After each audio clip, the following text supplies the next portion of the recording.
Nasa Pilipinas na ang pangalawa sa pinakamalakas na barkong pandigma ng Philippine Navy, ang BRP Diego Silang Guided Missile Frigate.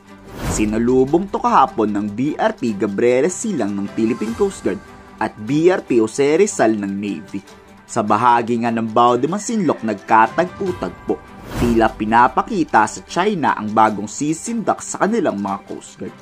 Bago nga ito i-deploy ng tuluyan sa West Philippine Sea, dadaan to sa masusing technical acceptance mula sa engine o makina pati sa key weapon system gaya ng kanyon, close-in weapon system, vertical launching system, at radar and maneuvering.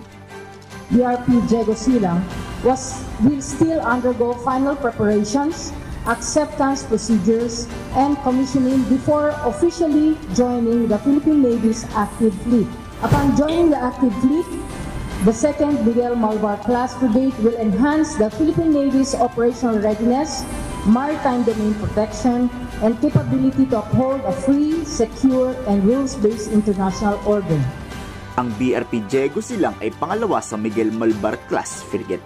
Inaasahang madadagdagan pa yan dahil o-order ulit si Secretary Gibo ng 2 pang Malvar class. Tuloy-tuloy nga ang pagbili ng missile warship ng Pilipinas. Sana lang sa susunod yung naval destroyer na. Yung fully armed missile talaga na aabot sa 64 cell ang launching system. Overall posture that this will give to the Philippine Navy and the AFP is that we have more capable ships that could patrol our maritime domain for longer periods of time.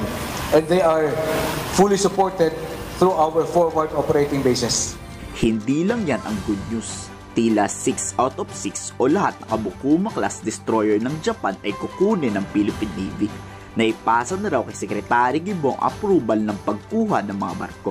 At pag napirmahan na ito, ia-anunsyo kung ilan talaga ang kukunin ng Philippine Navy.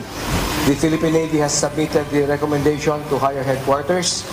It is probably most likely undergoing deliberation now at the level of Joint Headquarters or Department of National Defense.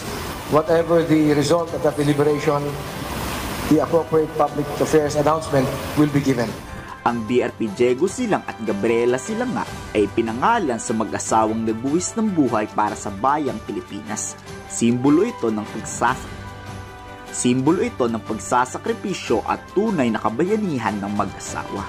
More than a routine encounter, the meeting of these vessels honors the legacy of Diego Silang and Gabriela Silang, symbolizing the spirit of heroism and unity that guides the Philippine Navy and Philippine Coast Guard in safeguarding the nation's sovereignty.